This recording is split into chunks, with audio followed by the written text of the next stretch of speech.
Bangla সিনেমাকে support করছেন, ঈদের ছুটিটা আপনারা কাটাচ্ছেন না, আপনারা পুরো সময়টা আসলে হলে দিচ্ছেন, আমাদেরকে দিচ্ছেন। তো এই জন্য সবার কাছে কৃতজ্ঞতা এবং ঈদের শুভেচ্ছা। আমি গতকাল আমার মেয়েকে নিয়ে এসেছিলাম বনলতা এক্সপ্রেস দেখার জন্য। আমি টিকিট পাইনি, গতকালে টিকিট ছিল না, আজকের কোনো টিকিট ছিল না। তো আমার মেয়ে একটু কষ্ট পেয়েছে, বাট আমি কষ্টের চাইতে আনন্দিত বেশি হয়েছি যে আসলে সিনেমার টিকিট পাওয়া যাচ্ছে না। তারপরে আমি অন্য আরো একটা দুটো সিনেমার চেষ্টা করলাম, কিন্তু শেষ পর্যন্ত আমি প্রেশার কুকারে টিকিট পেয়েছি, তাও সামনের দিকের সিট। আমি প্রেশার কুকার দেখলাম। তো আমার কাছে আসলে এই অনুভূতিটা অন্যরকম। এই জন্য গত বছর ঈদে আমার একটা সিনেমা রিলিজ হয়েছিল, এশা মার্ডার। তো তখন আমি দেখেছি যে আসলে অডিয়েন্স কিভাবে রেসপন্স করে। আমি হলে হলে গিয়েছি, এইবারও আমি যাচ্ছি, কিন্তু ডিফারেন্স আছে অনেক। কারণ আমি রেহানা মারিয়াম নিয়েও গেছি অডিয়েন্সের কাছে, এশা মার্ডার নিয়েও গেছি, আবার বনলতা এক্সপ্রেস নিয়েও যাচ্ছি। নায়াসিনামাইড ও স্যালিসাইলিক সমৃদ্ধ লিলি ফেস ওয়াশ যা ফেসের ডেড স্কিন সেল দূর করে দেয় দ্বিগুণ ফাস্টার ব্রাইটেনিং। আমাকে যখন এই সিনেমায় কাস্ট করা হয় তখন আমি তানিমকে বলছিলাম যে তানিম, একটা সুপারহিট সিনেমার পার্ট হইতে কেমন লাগে এটা একটু আমি ফিল করতে চাই। তো সিরিয়াসলি আমি ওই ফিলিংটা নিতে পারছি যে টিকিট পাচ্ছে না, সবাই অস্থির হয়ে যাচ্ছে, অডিয়েন্স এত ভালো ভালো রিভিউ দিচ্ছে।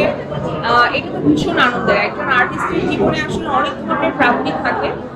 রেহানা আমার জীবনের এক ধরনের প্রাপ্তি, আরও আমি অন্যান্য কাজ করেছি সেটা এক ধরনের প্রাপ্তি। বাট এই যে একটা সিনেমা, যে সিনেমাটা আসলে দর্শকের কাছে এত জনপ্রিয়তা পাচ্ছে, এবং আমরা যারা মানে ক্যামেরার সামনে কাজ করেছি তারা তো কি করেছে সেটা আপনারা দেখতেই পাচ্ছেন, বাট ক্যামেরার পেছনে যারা কাজ করেছে এই টিমটা অসাধারণ বনলতা এক্সপ্রেসের। তো আমাদের সকলের প্রচেষ্টায় আজকে বনলতা এক্সপ্রেসের আজকের এই দিনে যে অবস্থান সেটা। তো আমি আশা করব দর্শক যেভাবে ভালোবাসছে আমাদেরকে সেভাবেই ভালোবাসবে, এবং এই সিনেমাটা আসলে অনেক দিন চলবে, এবং আমরা যাতে খুব শীঘ্রই দেখতে পারি তানিম আমাদের সেই ব্যবস্থা করে দিবে। সবাইকে একটা অনুরোধ, আমাদের হলে ঢুকতে হবে।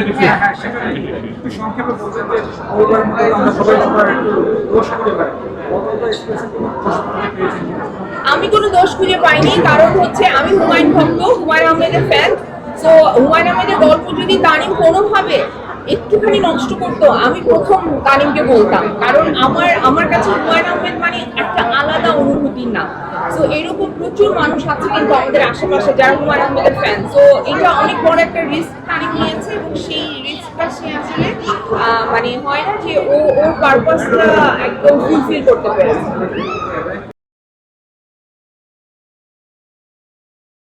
নায়াসিনামাইড ও স্যালিসাইলিক সমৃদ্ধ লিলি ফেস ওয়াশ যা ফেসের ডেড স্কিন সেল দূর করে দেয় দ্বিগুণ ফাস্টার ব্রাইটেনিং।